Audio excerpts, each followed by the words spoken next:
You record. Go. Okay. Oh my gosh. Okay, we're 2 o'clock. going now. Okay. So thank you so much. I am so sorry. Hopefully that won't happen for the next one. But thank you for your patience. So I'm going to be talking to you about tinnitus. As you can see, I'm going to go over some of the history, risk factors, and at the end, I'm going to talk to you guys about some of the current research that's being done, clinical research, drug trials, and in hopes that you will have hope if you experience. The camera's on. What? The camera's on. That's okay. I'm just that's okay. You guys can all hear me, right? Right. Yeah. Okay. I'd rather you see the presentation that I spent so much time working on. Okay. So before I get into everything, I just wanted to start by kind of formally introducing myself for any of you all that are here that don't know me. Zaleen kind of already introduced me, but I'm Celia Escabi. Just to give you a very brief background on my training and career to date. I received my, what was that?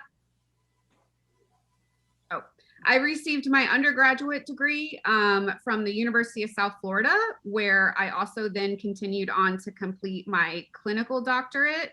I graduated with an audiology doctoral degree, or an AUD, in 2017. So just to clarify, because I get asked about this a lot, the AUD is a clinical doctorate. It's not the same as an MD, but it's similar to how a dentist has a DDS or a doctoral degree in dentistry.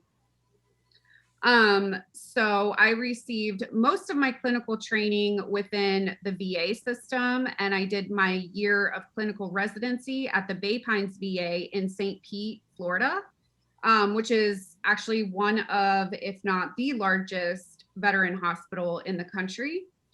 And because of my training experiences, and also probably because just about all my male family members have been in the military at one time or another, including my husband, I have a really deep passion for this patient population. And as we'll discuss later today, veterans are largely at risk for acquiring tinnitus, even more so than the general public. In addition to experiences that I had at the VA, during the 4 years of my AUD program, and actually during the last 2 years of my undergrad, I was also heavily involved in research. So during that time, I played a big role in several clinical trials. These clinical research experiences included an FDA clinical drug trial targeting age-related hearing loss. And it was actually the first drug to make it to a phase 2 FDA drug trial for age-related hearing loss. So that was a pretty big deal. And other arms of that study that I got to be a part of included looking at a similar compound aimed to treat tinnitus, as well as one for patients with cochlear implants, and even a compound that targeted schizophrenia symptoms. So in addition to that, I had an opportunity to collaborate with Frank Lin from Johns Hopkins.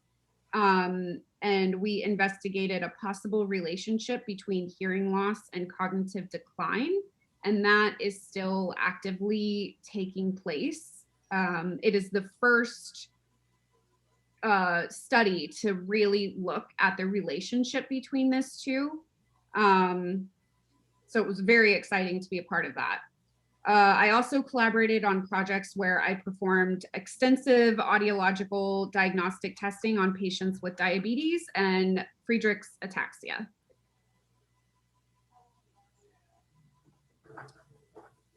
So while I was still working towards my AUD, my husband was here in the Dallas area. So I knew two things that as I neared towards graduating, that I wanted to get my PhD to do hearing research.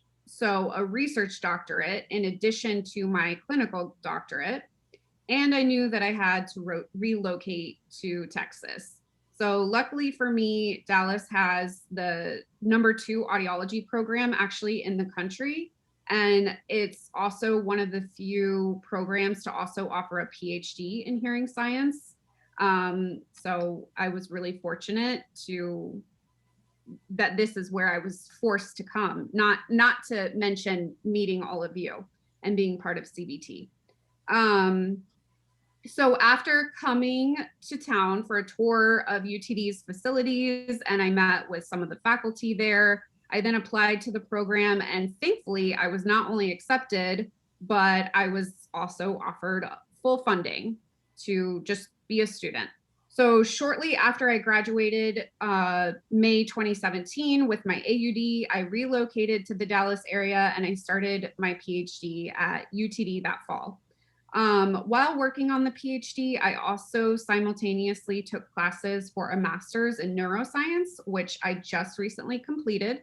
So I actually can walk for that in August. So that's pretty exciting. Thank you, Mama Bear Debbie. So presently I'm working on my dissertation, as I mentioned to you guys, and I'm projected to graduate in the summer of 2022. So just about a year to go. Currently, I am the research audiologist and lead research member under my 2 research advisors and PIs for UTD's Translational Auditory Perception Laboratory, or what we like to call the TAP lab. Our lab is housed at UT Southwestern, where I also have a cross appointment with in the otolaryngology department. My current research is focused on building preclinical, or what is sometimes referred to as basic science or bench science techniques, along with bench science methodologies and understanding, in hopes to complement my clinical knowledge and experiences to reach my ultimate goal of becoming a translational researcher.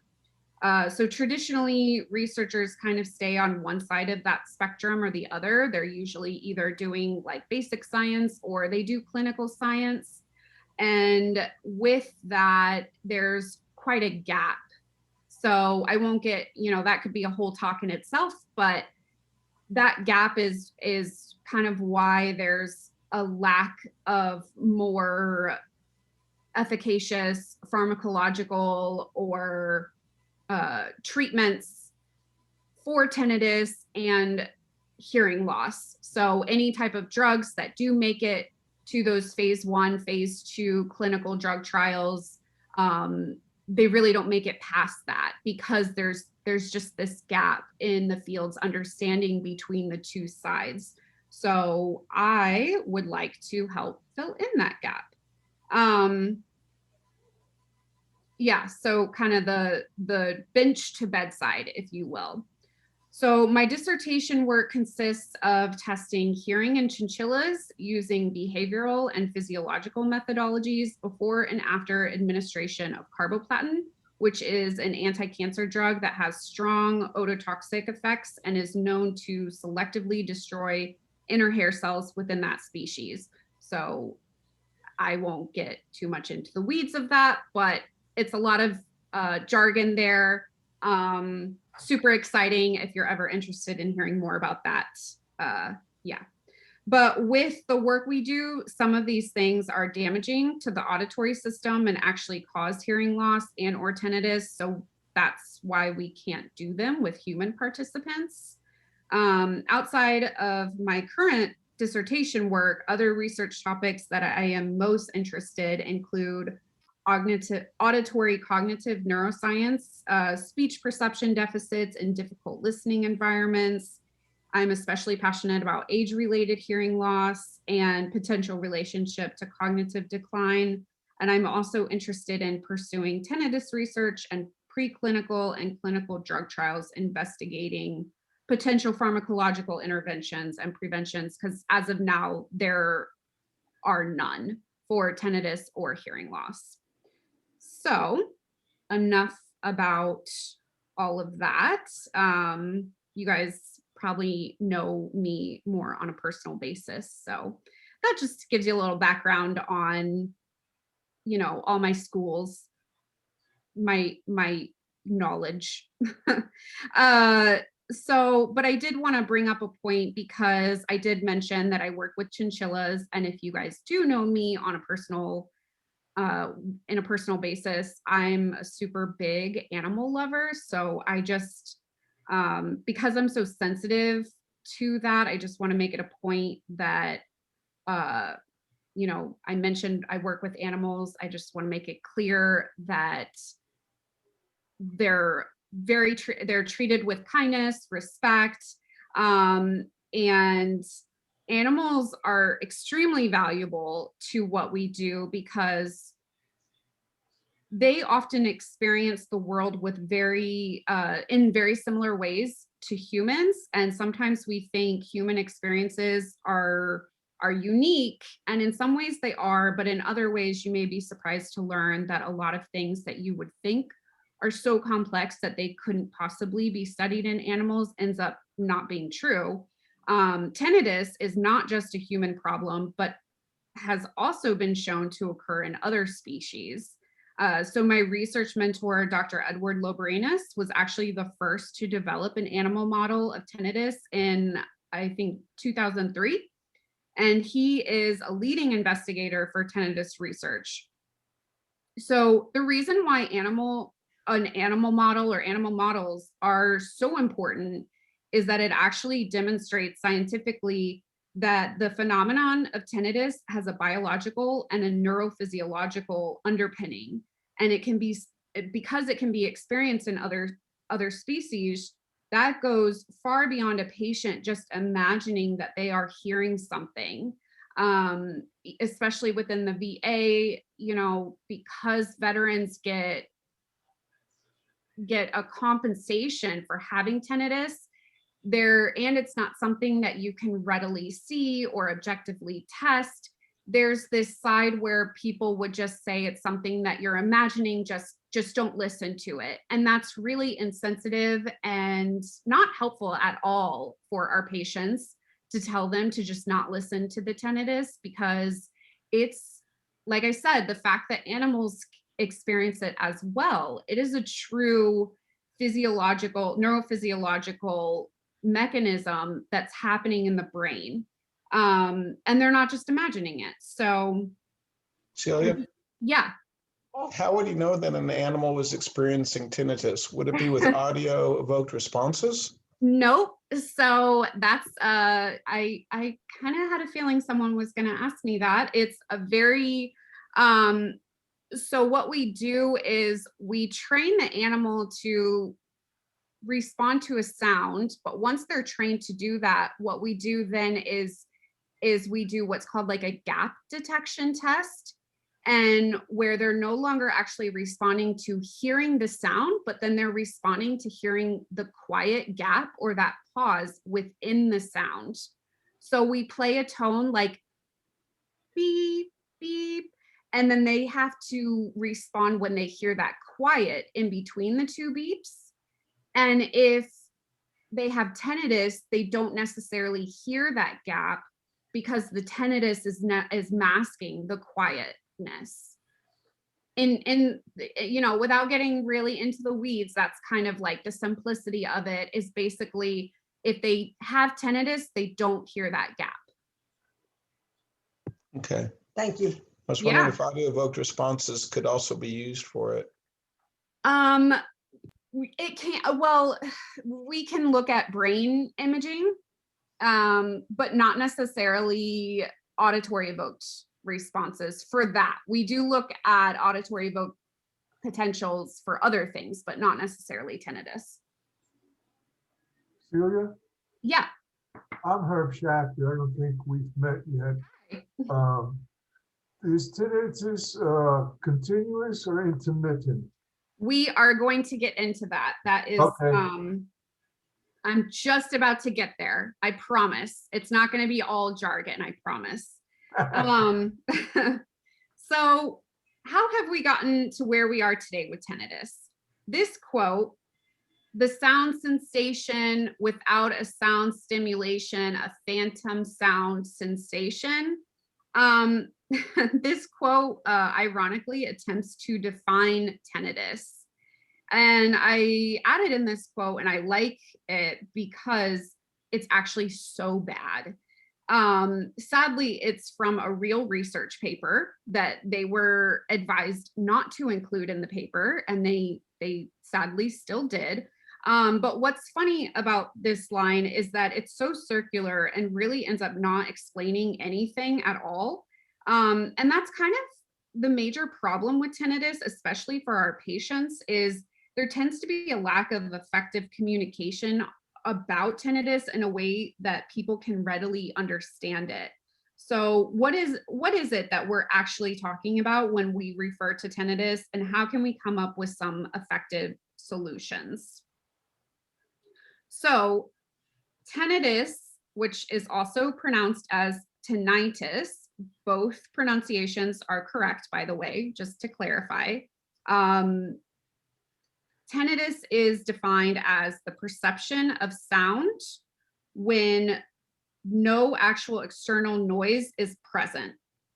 So while it's commonly referred to as a ringing in the ear, tinnitus can manifest as many different perceived sounds, including buzzing, hissing, whistling, swooshing, and clicking.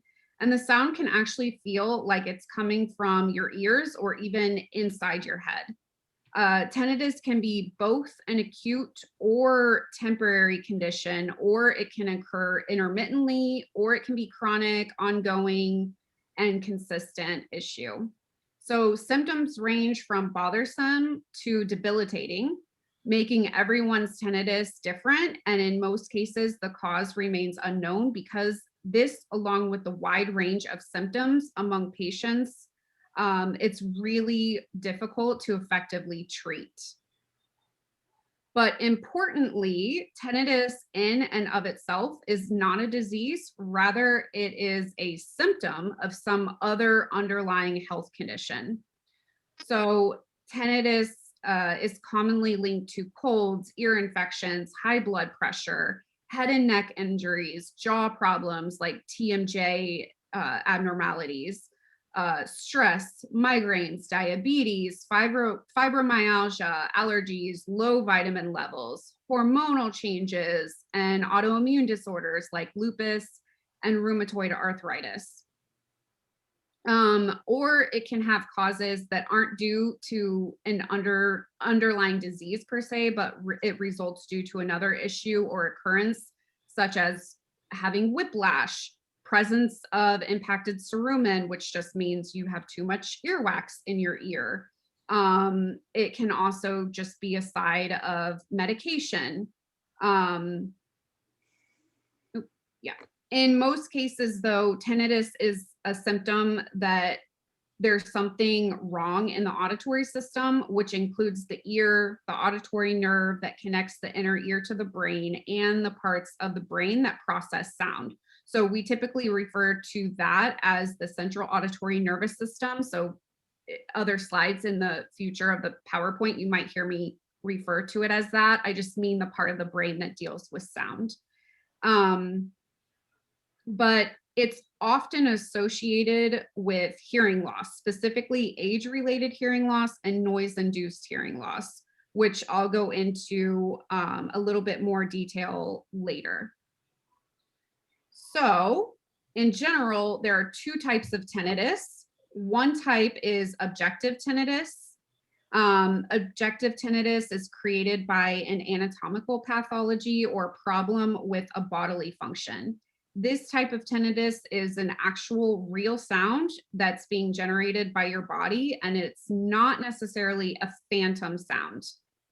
So objective tinnitus is commonly generated by middle ear abnormalities, like I said, jaw issues or altered blood flow, or even just the heightened perception of blood flow near the ear. These sounds are perceived as a constant internal sound without a corresponding external sound. But again, objective tinnitus produces an actual physical sound, and its source can be traced to a place of origin or a pathology resulting in its perception. So for example, pulsatile tinnitus, which is the most common type of objective tinnitus, is perceived as a low frequency or throbbing sound that's typically like timed up or sounds like your heartbeat or pulse. The presence of pulsatile tinnitus is commonly indicative of a cardiac or vascular abnormality, such as abnormal vascular flow from arteries to veins, somewhere again in that head or neck area. So specifically, though, objective tinnitus can be heard by the examining clinician, like even just with a stethoscope. If they were to put that up to your ear, the clinician can actually hear that sound also. So we won't be talking much about this type of tinnitus today because it's not the typical type of tinnitus that we think of when we think of quote unquote tinnitus patients, especially since objective tinnitus can oftentimes be fixed or remediated, whether it's with surgery or medications. Usually there's some kind of direct treatment that can be done.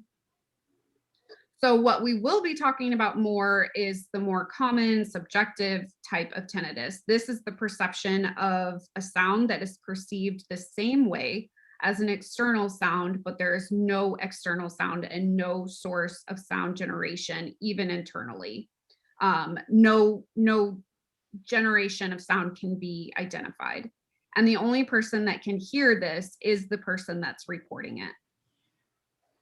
So we are going to be talking primarily about idiopathic tinnitus, as subjective idiopathic tinnitus typically go hand in hand.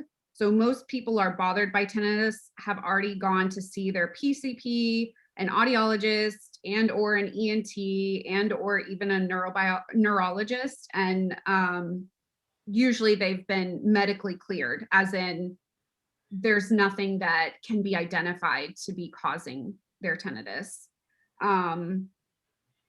Or there's no underlying medical correlate or condition that can be identified to account for why they're hearing that. So this typically also means that there's no medical cure, meaning no surgery, no medication that can be done to cure the tinnitus. So any treatment for this type is typically limited to helping the patient manage their tinnitus rather than getting rid of the sound. So that's what we're going to be focusing on today. I'm a little bit confused. How about patients who have high frequency hearing loss? Is that causing tinnitus or associated with tinnitus? Is that considered idiopathic?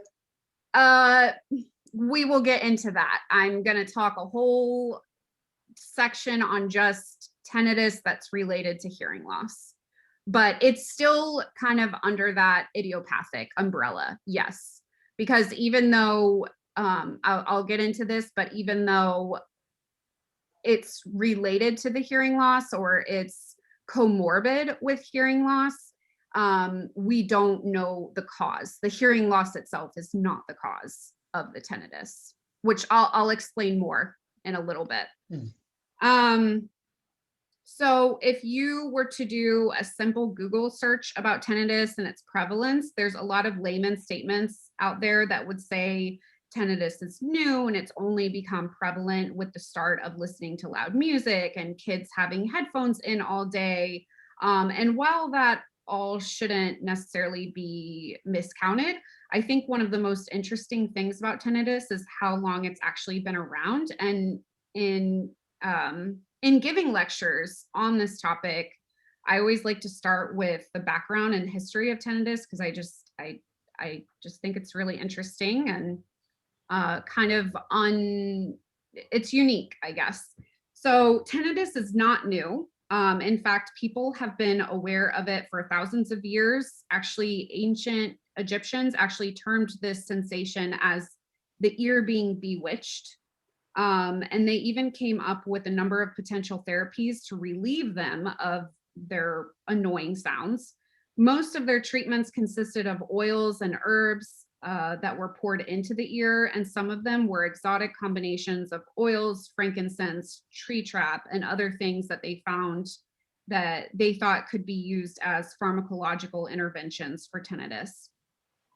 So you could imagine that some people probably reported even that these treatments work, as I would imagine they wouldn't continue doing them if they didn't work.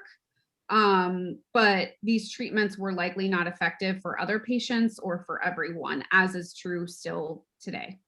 So, but this was sort of the standard of care for people who suffered from tinnitus. So even in 400 BC, Aristotle and Hippocrates actually had discussions about tinnitus. And they actually tried to work out what it was, like what the problem was of tinnitus, and what caused it, and possible treatment options.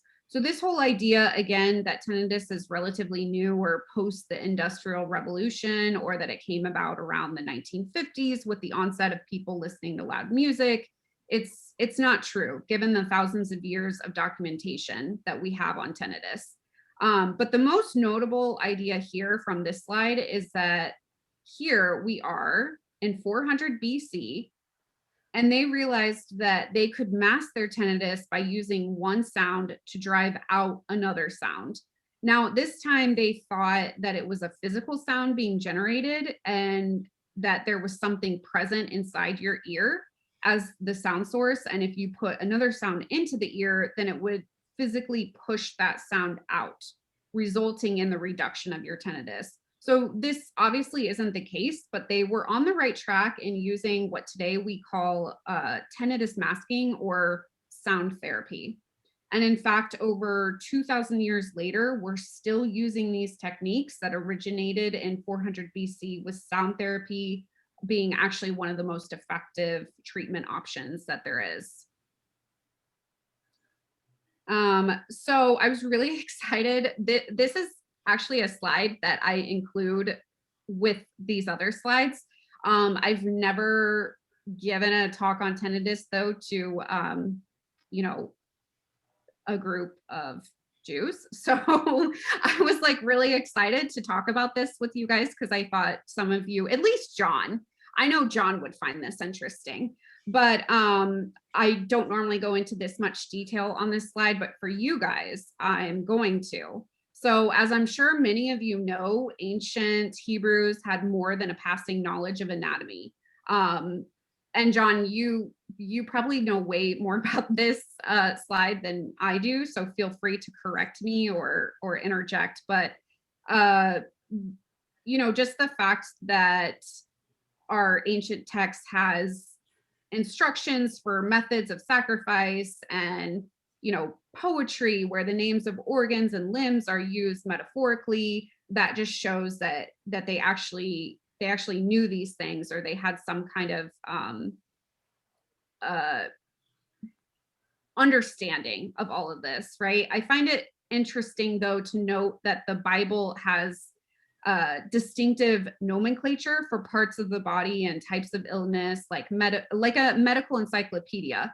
And many diseases are mentioned, for example, leishmaniasis, epilepsy, and tons more. Even descriptions of mental pathologies appear, including depression, madness, nervousness, mental blindness, and drunkenness. So the term even, I don't know if I'm saying this right, John, but Megatha, I don't know, refers to the plague though. So they actually talk about that, and epidemics and contagious diseases in general, very often of the venereal type. So the bubonic plague described in 1 Samuel mentions rodents who are known to be carriers of the disease. So all pretty interesting that it's so detailed. And they also talk about other disorders, even if they're not specifically mentioned by name, such as eye diseases. I'm sure cataracts probably occurred frequently.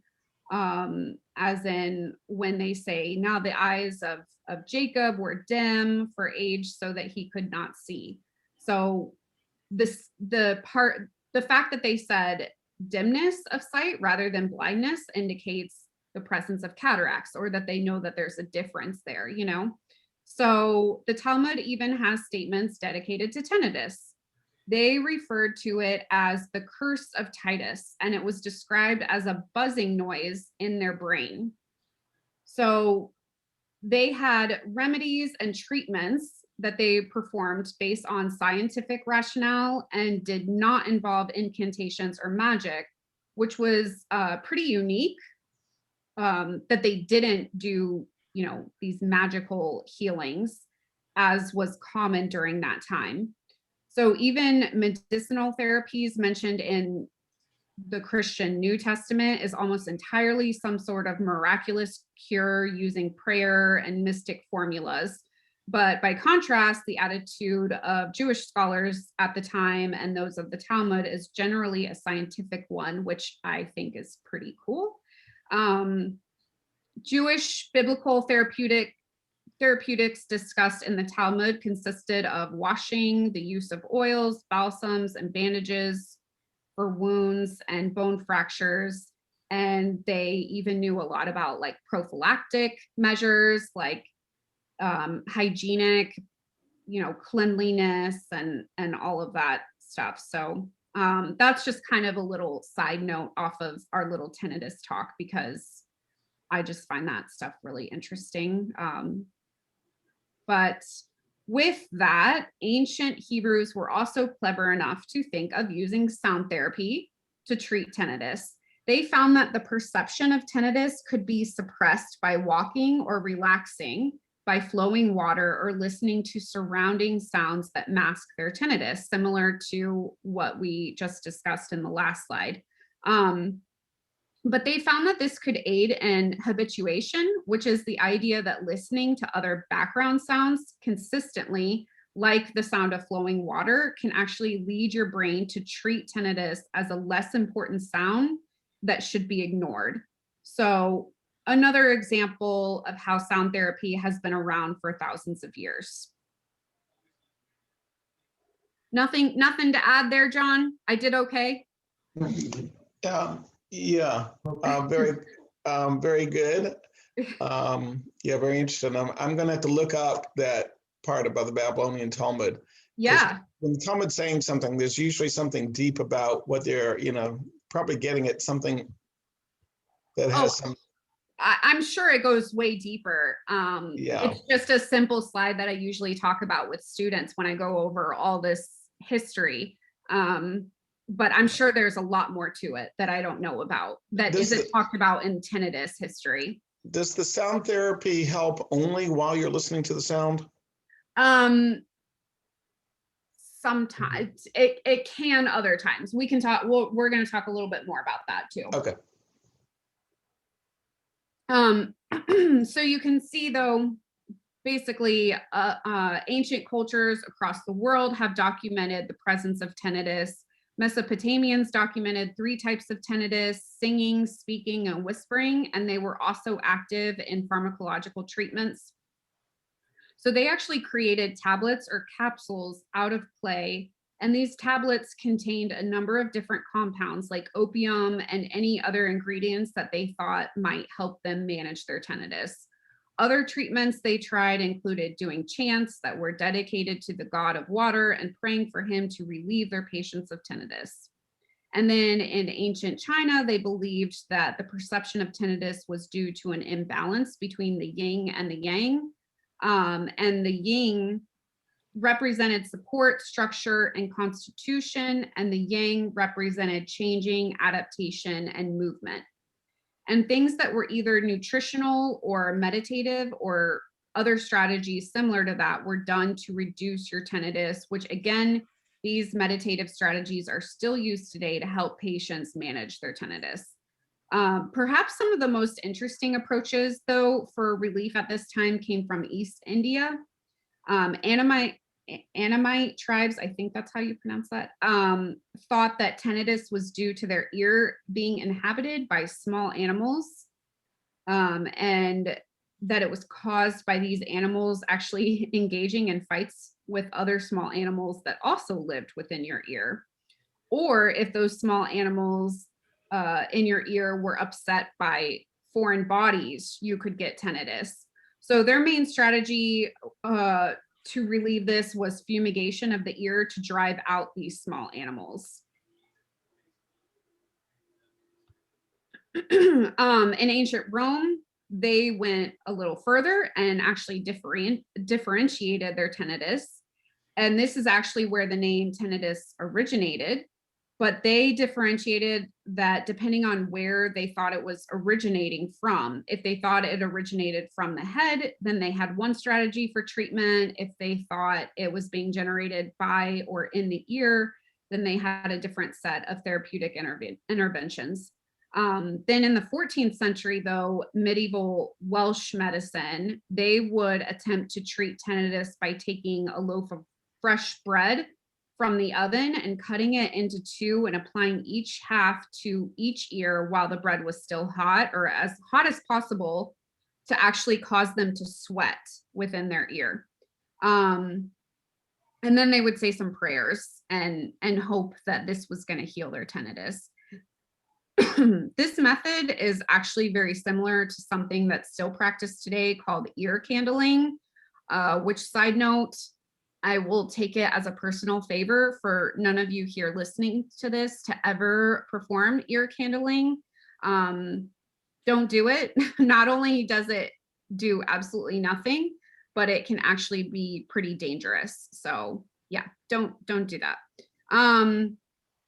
But overall, at this time, their treatments were largely a step back in scientific understanding and tinnitus treatment options, because if you remember, in 400 BC, they were on the right track by using sound therapy, which certainly is a more reasonable treatment method than this. So then in the Renaissance era, we start to see that doctors believed that tinnitus was caused by wind that would become trapped in your ear, and the wind would just keep swirling around endlessly. So in order to get this wind out, they would actually drill a hole into your skull around the ear. And what's interesting about that is that was the first surgical treatment performed on an attempt to cure tinnitus, although it's not one that I would recommend. So where are we at now? Let's get into what we currently know, and we'll talk first about the prevalence and statistics of tinnitus.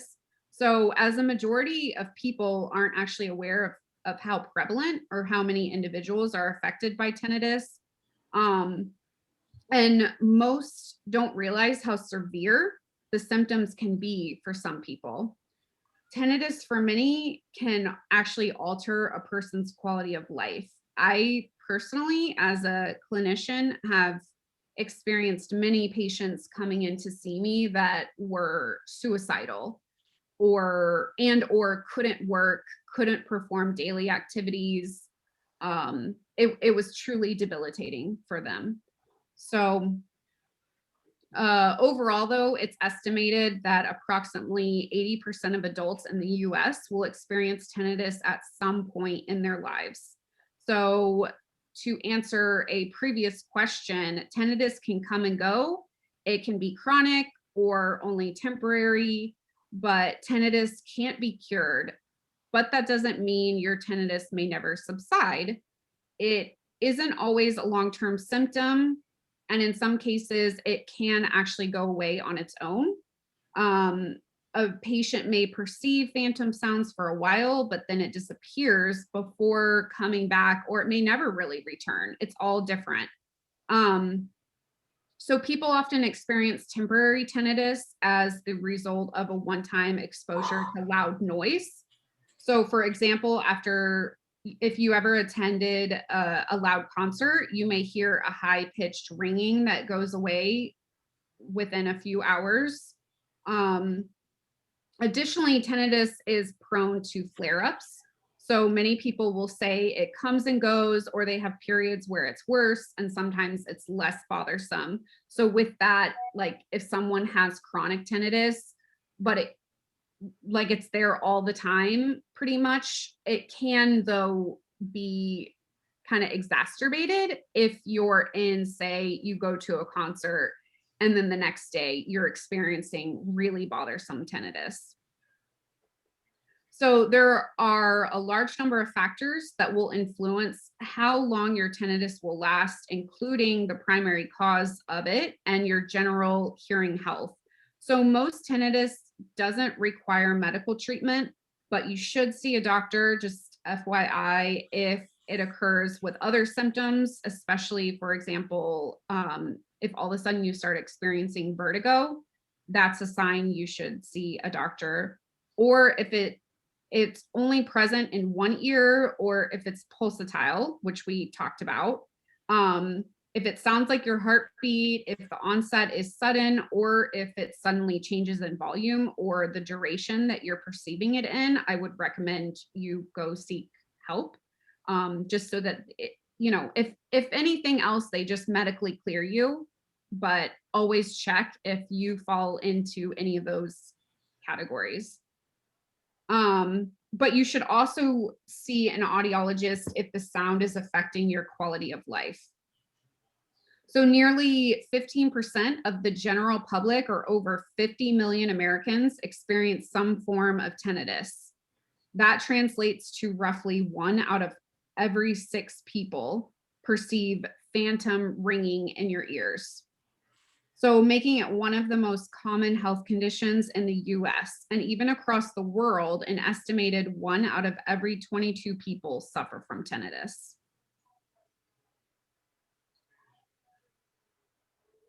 I don't know if that answered your question earlier about it being, if it could come and go, or if it's, yeah, okay. So if you just look at the US, about 20 million people experience more than occasional tinnitus. So out of that 50 million, we have 20 million that experience burdensome tinnitus on a regular basis. So it's considered to be chronic if it lasts longer than 3 months. And for 73% of those with persistent tinnitus, it started suddenly, whereas the remaining 27% reported it as coming on gradually. So while tinnitus can be caused by conditions that require medical attention, it's often not medically serious. So of these 20 million people, most of those with chronic tinnitus adjust to the ringing over time, but about 16 million are bothered by it enough to seek medical attention. And about 2 million people, or 1 out of every 5 people with tinnitus, are struggling with severe, sometimes debilitating tinnitus. And these patients commonly report that their tinnitus leads to insomnia, difficulty concentrating, poor work or school performance, irritability, anxiety, and depression. So now that's still a pretty large number of people, but what we typically see is that most people are able to adapt to it and function okay. So that might play into why so many people don't realize how common it is, because it's also just a hidden disability, if you will. So though anyone at any age, even children actually, can be affected by tinnitus, but if you look at its prevalence as a function of age, let me get my little, oh, maybe it won't can you guys see my mouse? Yes. Okay. So here we have the prevalence going up in percent here, and then we have that as a function of age. So this is age group down here. And then the blue is men, the red is women. So the number of people that report tinnitus goes up as age increases. So among individuals below the age of 50, the prevalence is about 10%, whereas those between 40 and 60 years old, it's 18%. and 22% of those over the age of 60 report tinnitus. And 78% of those with tinnitus are over the age of 40. So all those with tinnitus, almost 80% of them are over the age of 40. And additionally, something that is less commonly known, though, is that children can also experience tinnitus. Children with middle ear disorders, we kind of, again, talked about, like, if you have pathology in your middle ear earlier, we said that. So 44% of children with middle ear disorders report hearing tinnitus, and up to 30% of children with the more traditional sensory neural hearing loss report tinnitus, with 2 out of 3 of them that have hearing loss have tinnitus.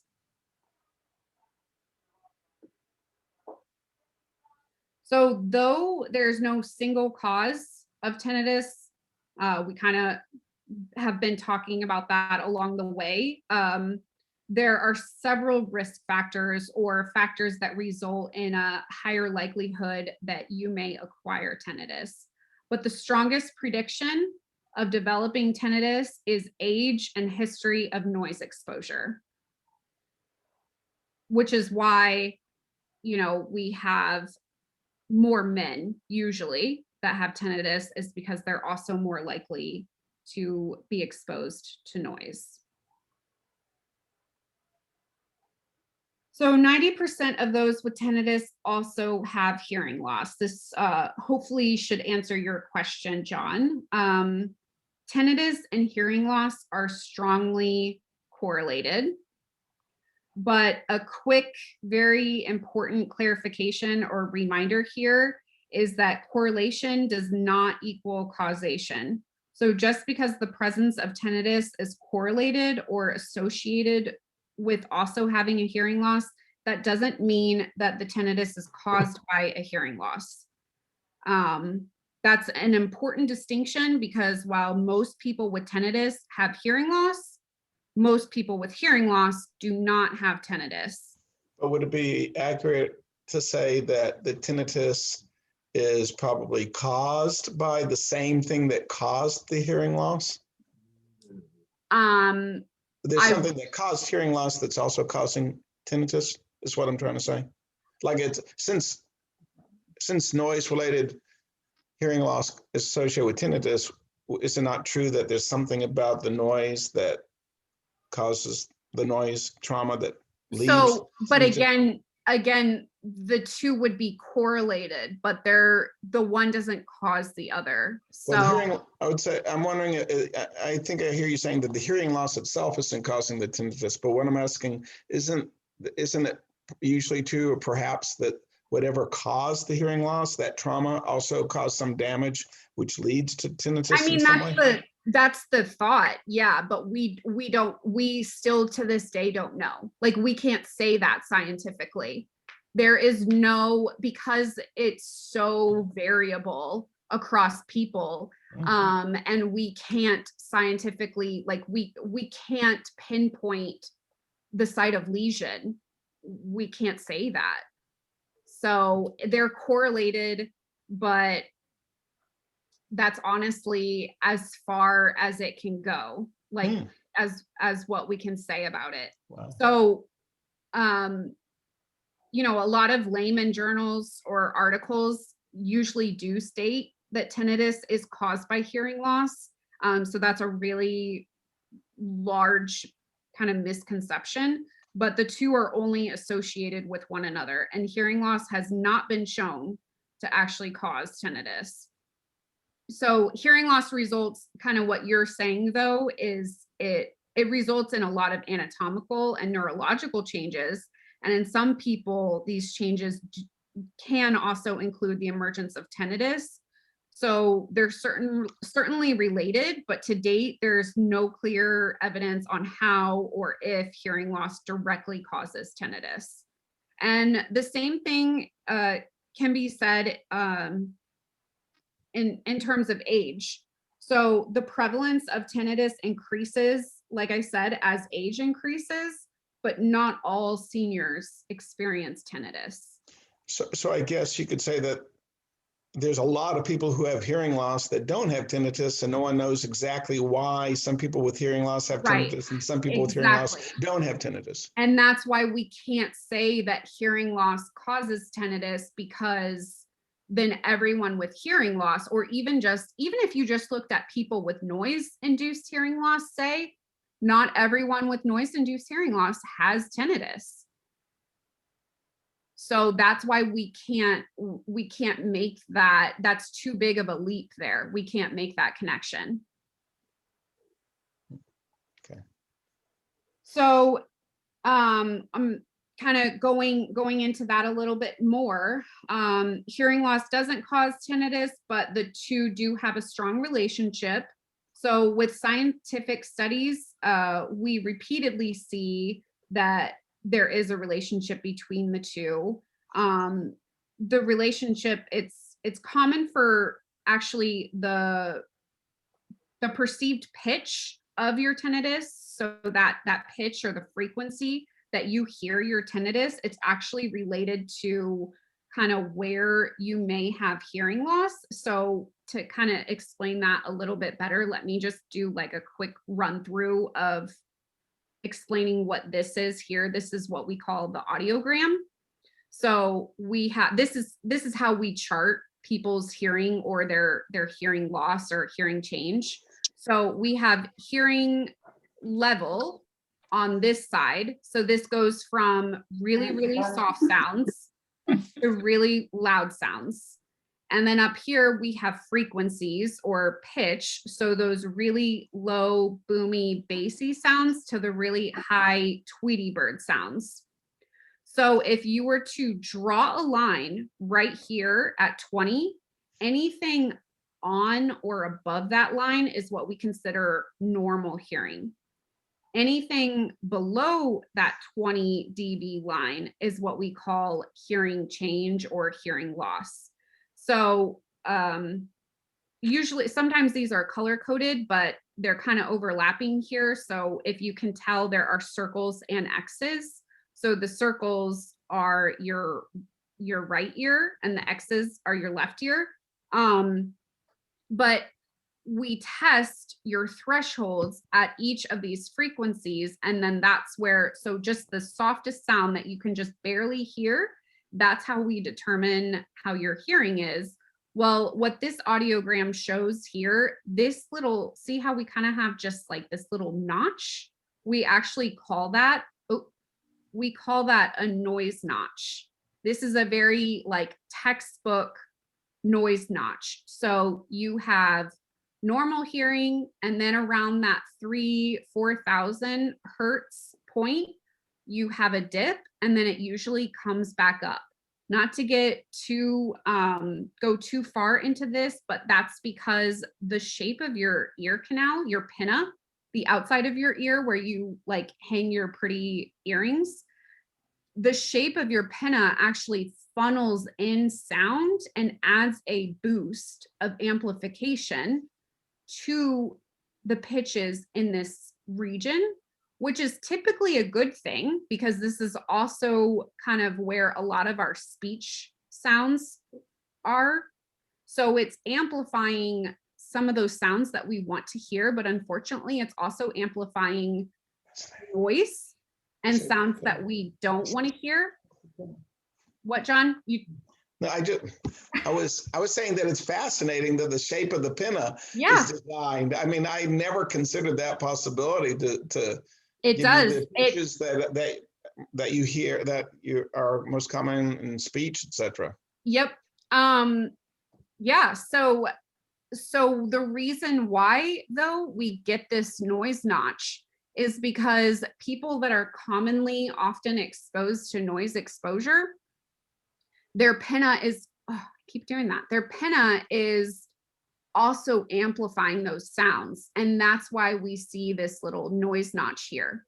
So what I'm saying then with, when I talk about here, the hearing loss and the perceived pitch of your tinnitus are related. So this patient here, they have this little, and this is just kind of a fictitious example or very textbook example. It's usually not as clean cut as this, but this patient that has a very distinct noise notch at 4,000 hertz may also or commonly experience or hear the ringing in their ears around this 4,000 hertz pitch.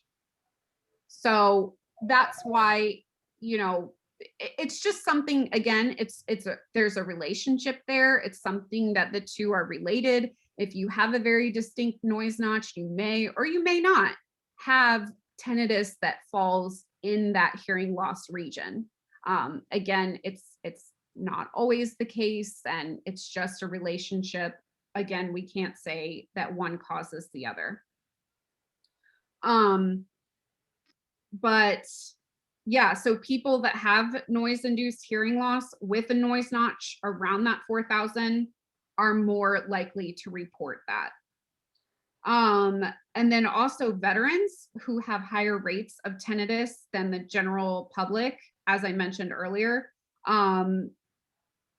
they have that because they're highly exposed to noise, high noise levels, and that they encounter while in the service, including gunfire, machinery, aircraft, and blast trauma.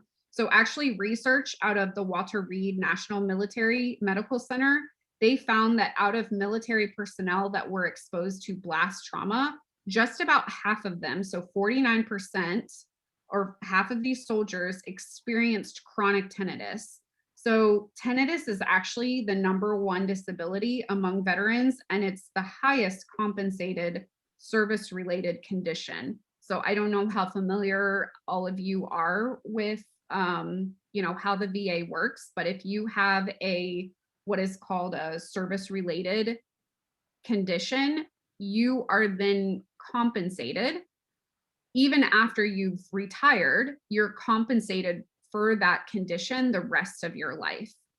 That means tinnitus being the #1 most highly compensated service-related condition, that means that's a lot of money. And that is all of our tax dollars that pay, I'm not saying at all, that's not to imply they don't deserve it. I'm just saying it would be so great if we were able to find an effective treatment, because that's how much money just for veterans that tax dollars are being spent to compensate these people or these patients. So it's more than 1.5 million Americans currently, right now, last I looked, that are receiving VA disability benefits just for their tinnitus. So it's a lot of money. Yeah. So also to kind of go on what you were asking, John, like, you know, does hearing loss cause tinnitus? Well, again, we can also say that that's not the case, because as you can see here, not everyone with tinnitus has hearing loss. So you can also have tinnitus without hearing loss. This is just a quick, a quick visual of that, but you know, these are all other things that cause hearing loss. The percentage of these patients. So, yeah.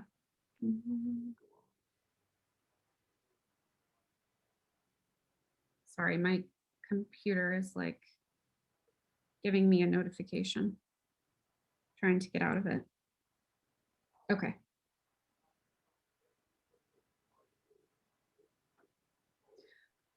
All right. So besides age and noise exposure, there are a lot of other risk factors in addition to that. So as I mentioned, males are more likely to report tinnitus. Again, this is largely due to men being more likely to present with noise-induced hearing loss, and men are more likely to have jobs that cause them to have higher incidences of noise exposure, whether that be in the military or they're doing machine work or in a loud factory.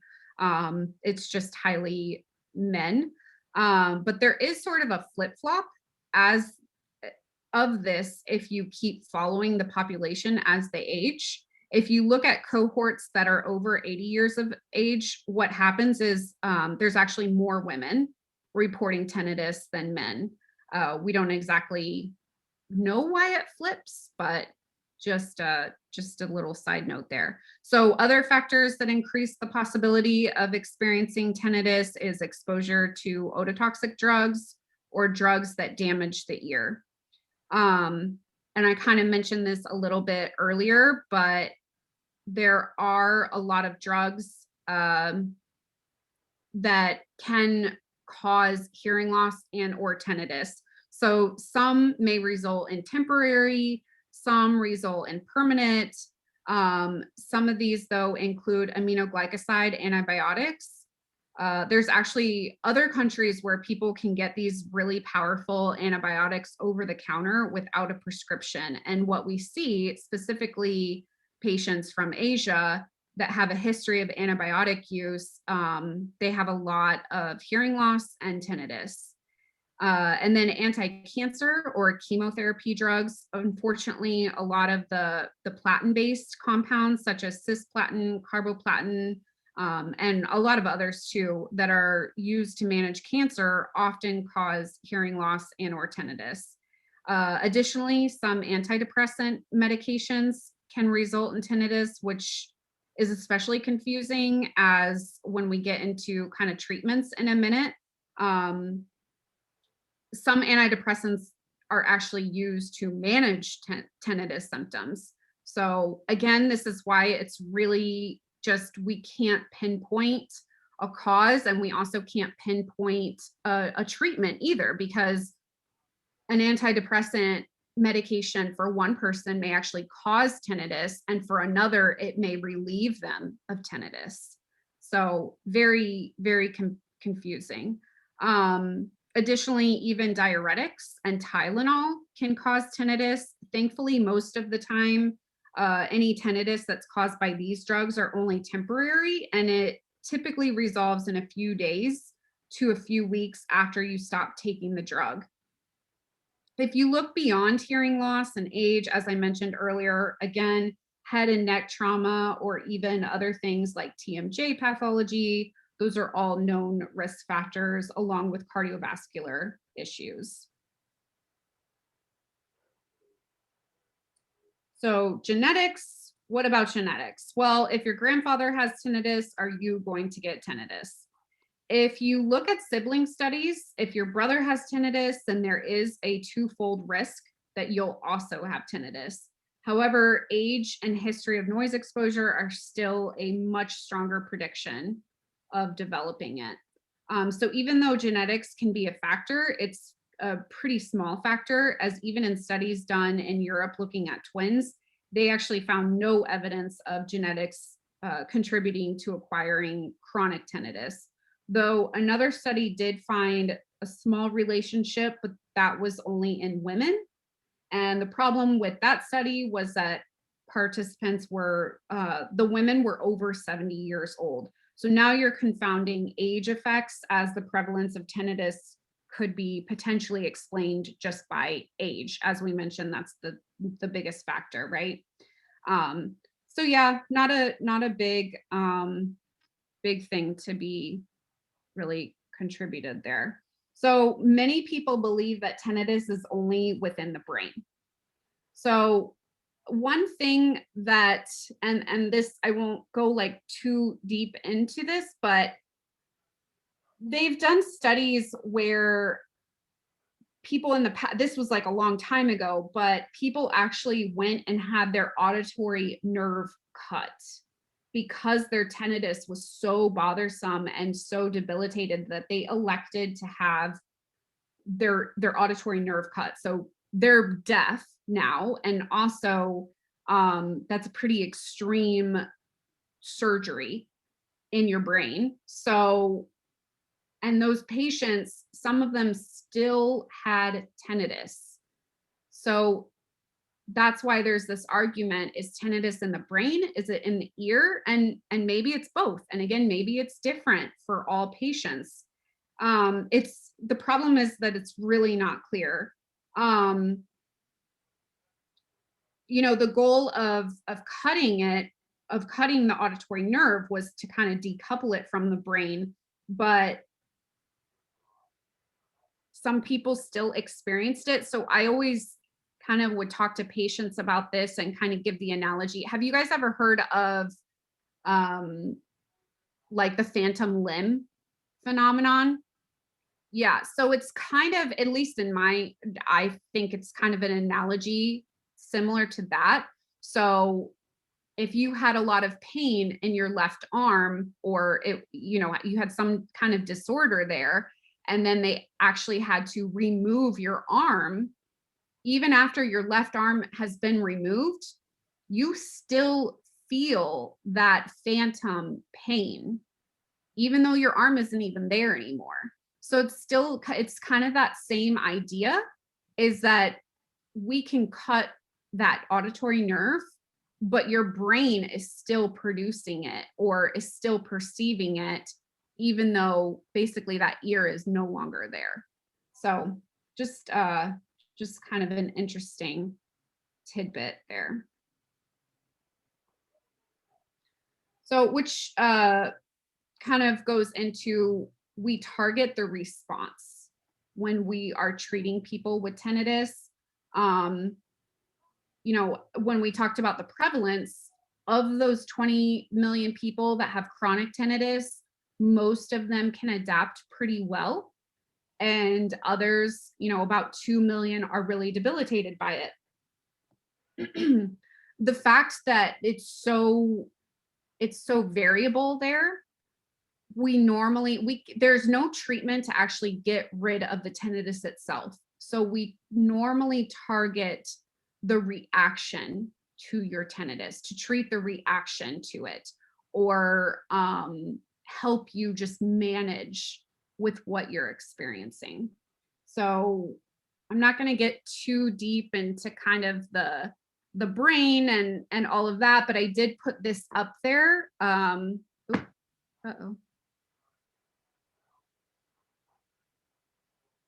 Can you still see my slides?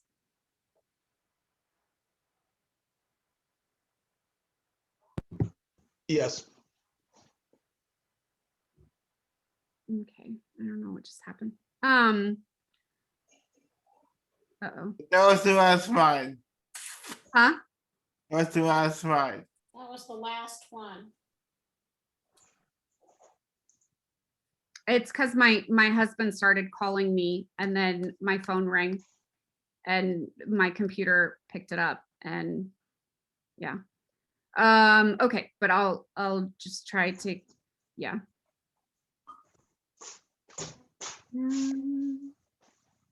Sorry, guys.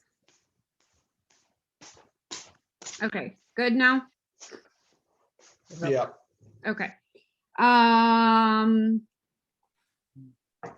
Did you just say that most patients with debilitating tinnitus have a limbic system sensitivity in general, despite with emotional issues? Not, that's a kind of like a camp of thought or a theory, I would say. There's definitely some that this has been found, but I wouldn't say generally. Yeah, it's a pretty generalized statement, but yeah, it is something that they have looked at, but this is a pretty in-depth kind of hot topic, so I won't get into too deep of the weeds there, but yes. So we can actually, and again, I won't go into too deep with this, and actually it looks like I'm kind of like running out of time, so maybe I'll just jump to some of the, oh, my slides are all messed up. Kind of talking about some of the treatments here. So we've kind of touched on this, but it's very difficult to find a cure because of a lot of reasons here, but people's tinnitus are all different. Not only is it different, but it affects them differently. Some are able to ignore it, some are not, and they're debilitated by it. Again, we focus on their reaction to it and not the sound itself when we're treating them. Another reason why it's difficult to find a cure is there are a lot of differences in how tinnitus is assessed. So you can go to one clinic and they have an entire diagnostic test battery that they may do. And then you go to a clinic down the street and they have an entire different test battery, or they don't have a test battery at all. So that's another issue that the field kind of should get all on the same page together. There's also no agreement on the underlying cause. Again, tinnitus is a symptom and not the actual disorder itself. And sometimes the cause is known, sometimes it's unknown. But yeah, these are all major reasons why not only we can't figure out what causes it, but we definitely can't figure out how to treat it effectively for everyone. So when I'm about to kind of go over some of the therapies, current tinnitus therapies, some are very successful in helping a lot of people. Some are successful in helping a couple people. And you kind of just have to try out different things and see what works for you. Additionally, maybe the one treatment or one type of therapy will only work for you sometimes. So I kind of think of it in the way I get migraines a lot.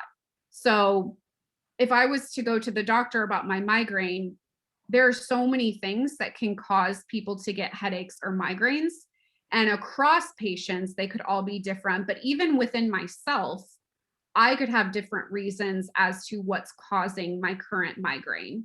Maybe I'm dehydrated. Maybe I'm really tired and I haven't slept lately.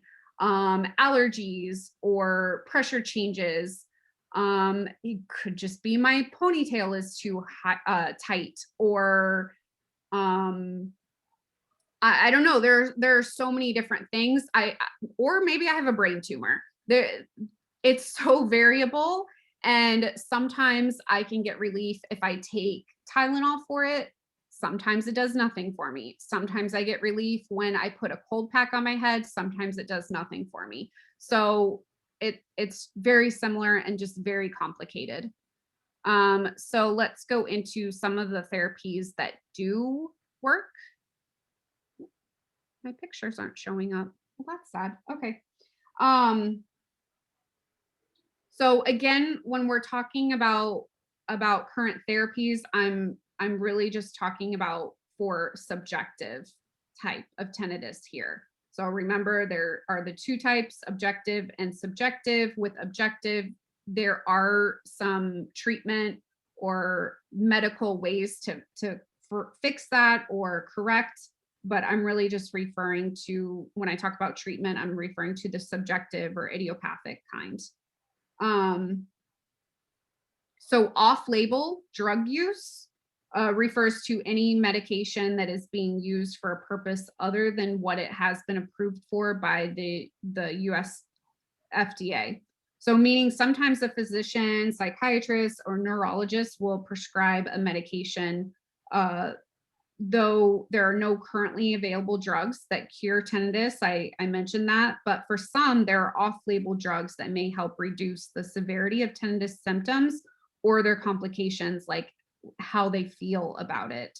So most of the time, medication is prescribed to help relieve your symptoms. It's done to treat the underlying or comorbid conditions. So you may have underlying high blood pressure, or so they would treat that, or to help. A big one is comorbid anxiety and or depression. That's a huge one, like I kind of mentioned. So among treatment options available to tinnitus patients, antidepressants has been consistently shown to help some patients. Again, just some patients. So clinicians do tend to kind of go for this because it is like, if you're seeing a neurologist, it's kind of easier to do that than to talk to you about sound therapy or any of these other kind of off the wall options. But we're really just targeting the way you react to it with that. And then we have, again, kind of goes along with this, but medical management of any comorbidities. So if you have high blood pressure, they want to treat that, but it's not treating the tinnitus itself. It may just help it be less severe. So kind of already, there are a lot of supplements and treatments that you can get over the counter. So one example would be ginkgo. Findings on this are really mixed. So, and I don't think I got into this yet, but the placebo effect is really huge with studies done on patients with tinnitus. So you can look at that as a good thing or a bad thing. But it does show kind of how strong the mind is when you have tinnitus, and if you're able to kind of get better with it or not. But I think my husband's home, so my dogs are starting to go crazy, and I'm trying to wrap this up without cutting it too short. But if anyone needs to leave, obviously, I understand. So there are some lasers. You can do acupuncture, sound therapy. We kind of talked about repeated transcranial magnetic brain stimulation, direct current stimulation, deep brain stimulation.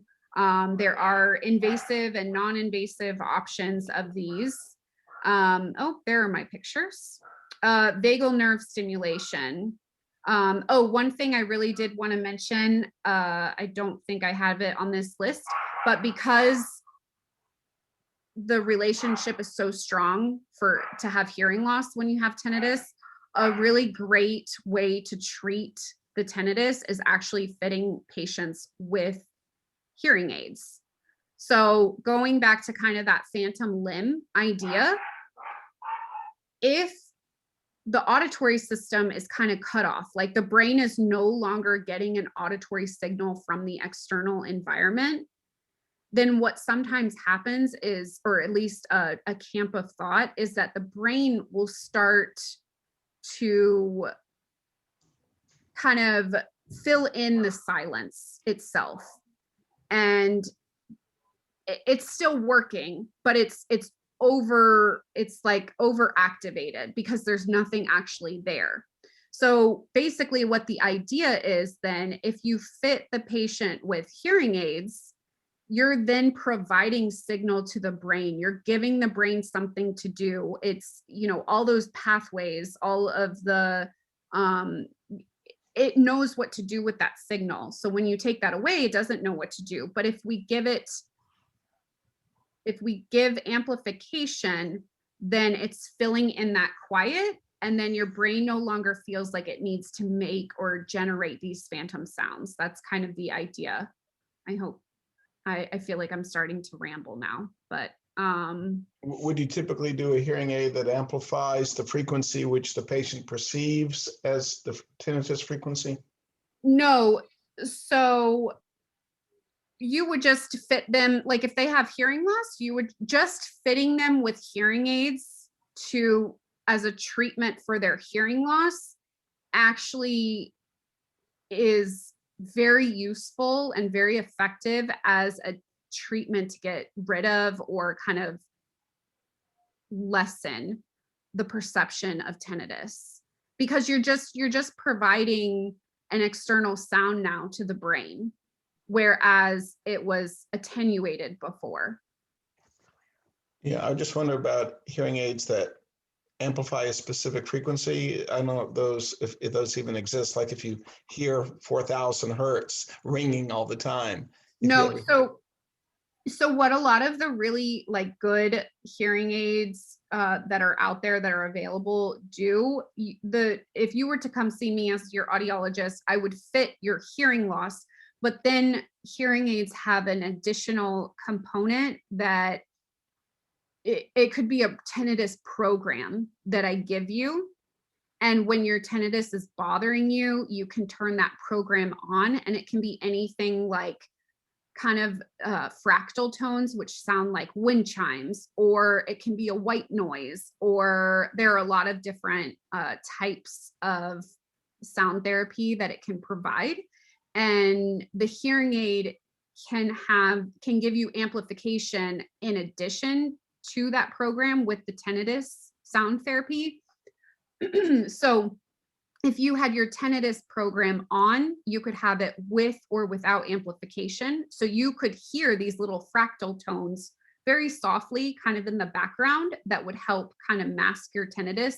But you'd also have your amplification on. So if Debbie walks in the room and she's talking to you, you can also hear her. Or you can have Thank you, Celia. yeah, or you could have a program where it just has the tinnitus program with no amplification. So you can switch through these programs when you need them at in different circumstances. How about a patient that doesn't have hearing loss? Could you use a hearing amplification like a hearing aid? So that's pretty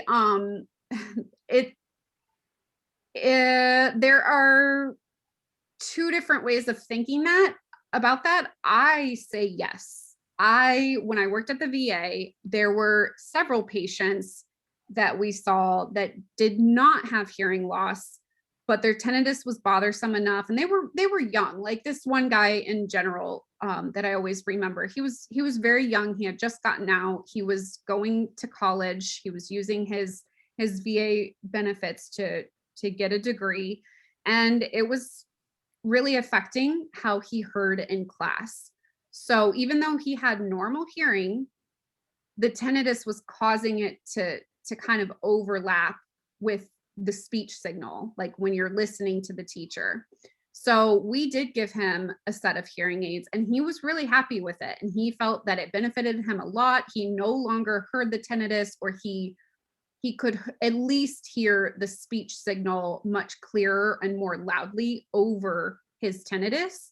So he really felt that it benefited him, and I was really happy about that. For whatever reason, I don't exactly know his reasoning behind it, but Dr. Lobranis, my research advisor, he says no. He says you don't fit hearing aids on someone without hearing loss. But I don't know if that's just because most people without hearing loss are not going to spend $5,000 on hearing aids. So that could be more of where he's coming from. That I understand. But being at the VA, veterans get all of their hearing health care completely covered. So they get top of the line hearing aids. If I feel that the patient needs it and he wants them, they get top of the line, best of the best hearing aids that are available. So, and no charge at all. So I think, yeah, if the patient's up for it, I say yeah. But I don't know that everyone feels that way, but it may be because they aren't thinking from the VA mindset. So I don't know if that answers your question, but yeah. Oh, here is, I don't know why my pictures weren't working earlier, but this is just kind of an example of some different sound therapy that are out there. There are a ton. If you have a smartphone, you can look up apps. There are so many types of apps specifically geared for tinnitus, specifically geared for sound therapy. And a lot of them you can, like, so this one right here, I think I've looked at this one before. You can specifically adjust the pitch of the sound that you hear, and you can specifically adjust the loudness of it. So a lot of these apps give you, the patient, a lot of really personalized control over what they're hearing. And a lot of them are really beneficial. So sometimes you just never want to be in a quiet room. I would tell a patient, just never be in a quiet room, whether it's you have a radio or a TV. softly playing in the background, or you have a specific sound therapy app or device going. There are even things honestly, I could keep going. I don't want to take up your guys' time, but there are even people that have trouble sleeping. You can get a specific pillow that plays sounds to help mask your tinnitus. So yeah, there are a lot of options, and these are also really great options to at least start out with because they're more affordable, they're non-invasive. If it doesn't really work for you, it's really not that big of a deal. You may be paid like $3.99 for an app. No, no harm, no foul. So yeah, that's definitely somewhere to start. Also, I kind of mentioned in the beginning that just not knowing and understanding about tinnitus is just scary for a lot of people. So veterans in general, just explaining it to them and kind of saying what's going on and how common this is and how prevalent and all of the informational counseling is a huge deal for people. Once you tell them nothing is wrong with you, and so many people experience this, majority of patients are so relieved and they're okay after that. Or maybe, they just use a little bit of sound therapy. That's pretty much like definitely the first step in treating patients, I would say, is informational counseling and getting them to have some kind of sound therapy, and then going from there. And usually that's all the patient needs. So, these are just kind of some images of some of these TMS and deep brain stimulation. These are obviously very invasive, but research has shown that is effective for some people again. And these are kind of the last steps. These are like, if nothing else is working, you're very debilitated by it, then you go for these really invasive options. So kind of always, I don't know, I'm sorry, I don't know why my things are a little off here. They weren't like that earlier. But tinnitus management, this is kind of what we do at the VA. It's like an escalating hierarchy that you go through where, again, you start with informational counseling and sound therapy, and then you treat them maybe with hearing aids. And then most of the time, that's where it stops. For that small percentage of people, if they need to keep going, then we go on with other options like kind of the higher level counseling, which we would refer out for. Cognitive behavioral therapy is something that has been found largely effective for those patients that need more. Again, though, we would refer out for this. This is not something that is within my scope of practice. I have heard of a couple of audiologists doing this for tinnitus patients, and it's very upsetting to me because that is not within our scope of practice.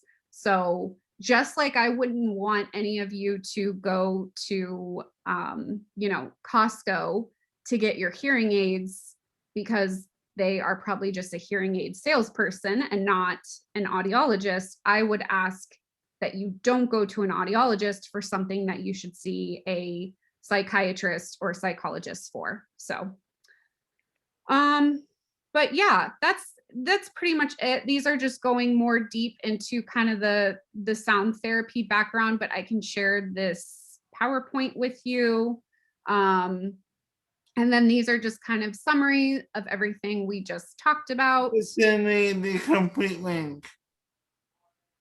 What?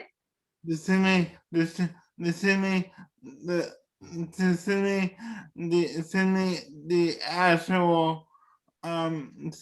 Yeah, I'll send like a PDF version.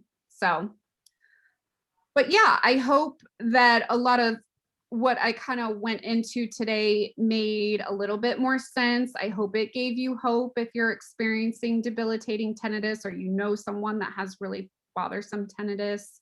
You can share some of these things with them. trust me, there's a whole lot more that I would have wanted to say, but you know, time.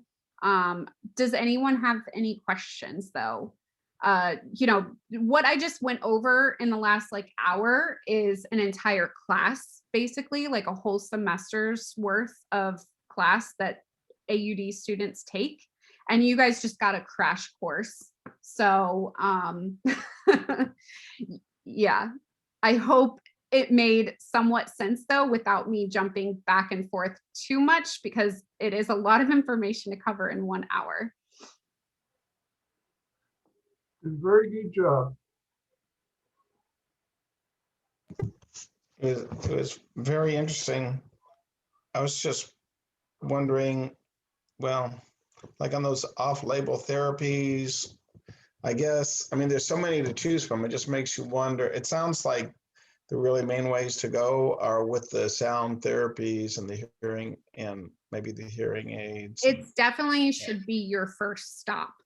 And looking at the mood. Right. It's yeah.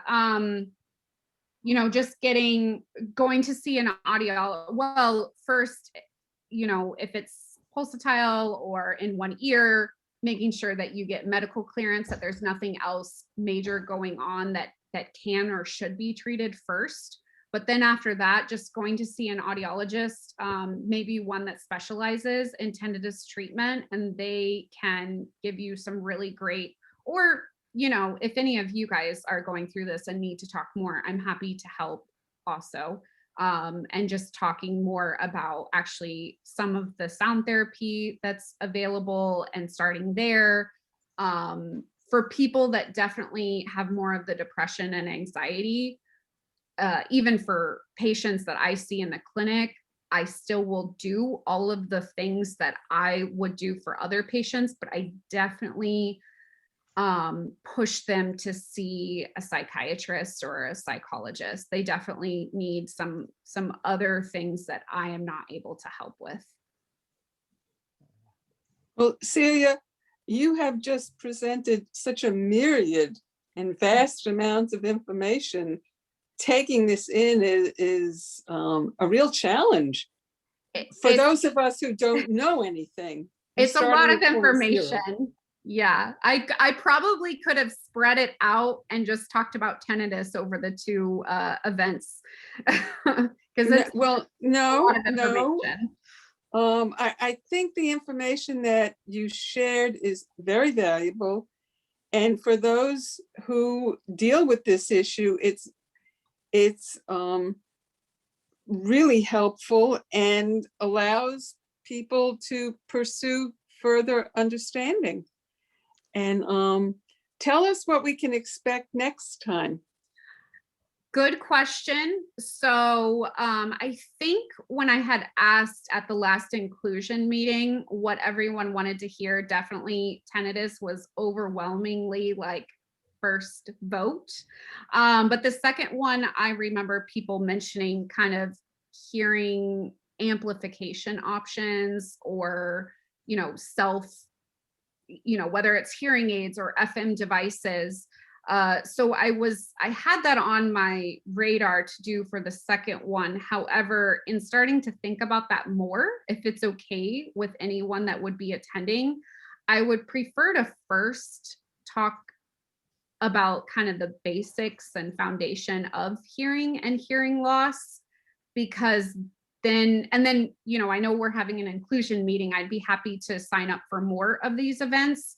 But in talking about hearing loss itself first, at a future event talking about hearing aid amplification, that would make that talk make a lot more sense if I was to talk about the hearing loss first.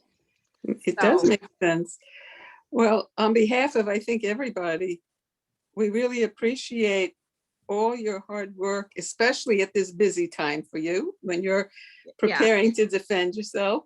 Yeah, which is why I just kind of look very casual today. I'm a little stressed. And it's also very different getting ready for a virtual event than an in-person event. Yeah. So I hope you guys didn't mind my casual attire here. That's just one last question, Celia. Yeah. If a person has tinnitus and hearing loss, and they're interested, they've tried the various things, but they're interested in the hearing aid with the various amplifications, whatever. Are there audiologists that are certified for that, or just any audiologist for that? Or how would they go about finding the right audiologist for that? Yeah, well, my first thing would be to say, make sure you are seeing an audiologist. There are a lot of people or private practices even, or if you go to Costco, that are not audiologists. They are hearing aid technicians or hearing aid salespeople, which, not to keep harping on this, but all you have to do that is have a high school diploma, and you pass like a little state test, and that's it. So I always give the analogy, because I've had patients that come to me and say, why should I come to you and get hearing aids and pay $5,000 when I can go to Costco and get the same hearing aids for $2,000? Well, first of all, they're not the same hearing aids. They may appear to be the same, but they're not. They're older models. You're getting, with an audiologist, you're getting a 2021 brand new car, as opposed to if you go to Costco, it may be new, but the model is 2017. It's also lower levels of technology. So, you're getting a MacBook versus, I don't even know what the other simple laptops are out there.